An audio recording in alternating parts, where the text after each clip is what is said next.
All right, let's dive into one of the most misunderstood, myth heavy corners of the internet, the dark web. You've probably heard all sorts of wild stories, right? Well, today we're going to cut right through all that noise. We're going to break down what it is, how it really works, and why it even exists in the first place. Let's get into it. So here's our game plan, our map for this little expedition. We're going to start with the big picture, the internet's hidden layers.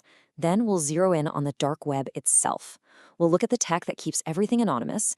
And then, crucially, we'll talk about your survival guide, how to stay safe. After that, we'll see what it means to explore responsibly before we wrap it all up with the key takeaways. First up, the internet's hidden layers.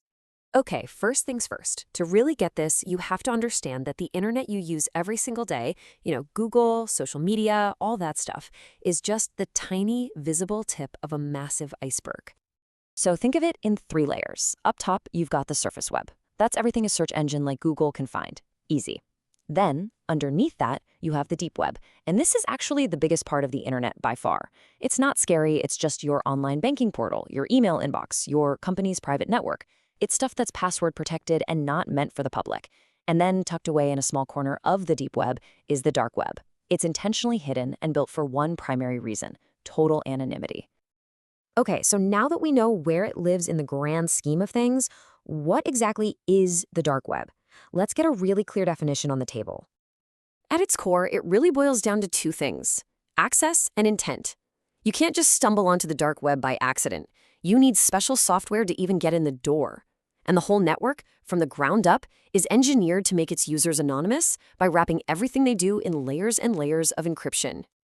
And this is where it gets complicated, because it has this dual nature.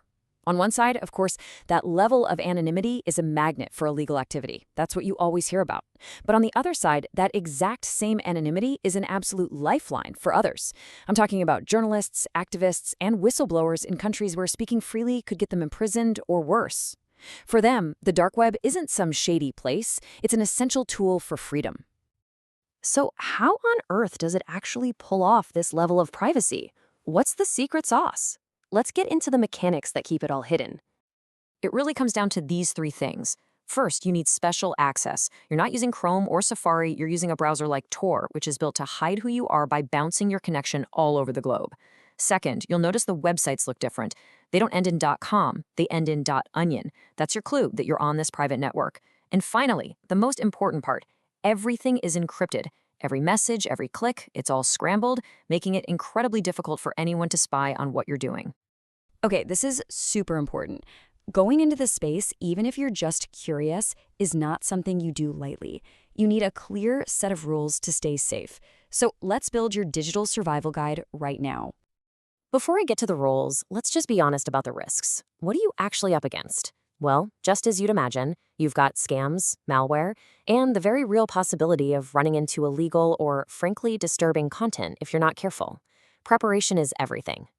So let's run through the absolute essentials. Rule number 1, only use trusted, well-known software like the official Tor browser. Rule number 2, and this is a big one, never, ever share any personal or financial information, period. Third, stay legal. You are still responsible for your actions, so avoid anything that promotes illegal activity. And finally, for an extra shield, use a VPN and disable scripts in your browser settings. It just adds another layer of protection. Okay, so you've got your safety rules down. You understand the risks. So what does it actually look like to explore this place responsibly? What's in there that's legitimate? Well, this gets back to that whole tool for freedom idea. There's a whole world of legitimate uses. You'll find cybersecurity researchers sharing their work and platforms for anonymous journalism that protect sources. There are private forums where people can discuss digital rights without worrying about being watched. You can even find marketplaces selling perfectly legal things like privacy tools or rare books. And of course, it's a critical platform for whistleblowers to share information securely. So you might be wondering, okay, but how would I even find these good places? Well, a great way to start is with a curated list from a trusted source.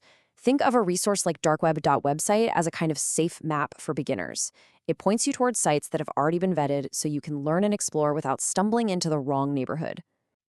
All right, we have covered a ton of ground. We've navigated the different layers, the risks, the rewards. So let's boil this all down to the most important things you need to remember. If you take away just one thing, let it be this: the dark web is a complex and powerful tool. It's not inherently good or evil, but it demands respect. And that means you have to approach it with education, with a healthy dose of caution, and with the right security tools to keep yourself safe. You know, the source author, Stellar Bard, just nails it with this quote. Curiosity is a great thing. It's what makes us learn. But in this space, curiosity has to be balanced with respect and caution.